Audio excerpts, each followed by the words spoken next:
পঞ্চমবারের মতো নিউ ইয়র্কের টাইমস স্কোয়ারে হাজারো মুসল্লি তারাবি নামাজ আদায় করেছেন। শুক্রবার নিউ ইয়র্ক সিটির টাইমস স্কোয়ারে তারাবি নামাজ পড়তে মুসলমানরা সমবেত হন। যুক্তরাষ্ট্রে বসবাসরত মুসলিমদের কয়েকটি সামাজিক সংগঠনের উদ্যোগেই আয়োজন করা হয়।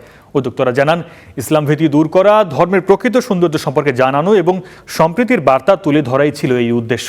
আয়োজকরা জানিয়েছেন, রোজার মুসলিম সহ সাধারণ মানুষের মধ্যে বিতরণ করা হয়েছে 2000 মানুষের বিনামূল্যে খাবারের ব্যবস্থা করা হয়।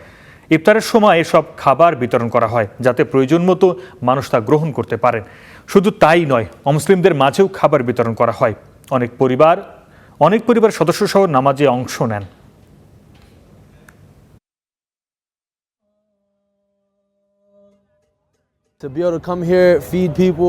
এখানে এসে মানুষকে খাবার দিতে পারা সত্যি আনন্দের, বিশেষ করে যারা গৃহহীন। তারা এখানে এসে বিনামূল্যে খাবার নিতে পারে। এখানে খাবার গ্রহণের জন্য মুসলিম হওয়া বাধ্যতামূলক নয়। আমরা সবাই একসঙ্গে খাবার ভাগাভাগি করি। এটি এই আয়োজনের সৌন্দর্য।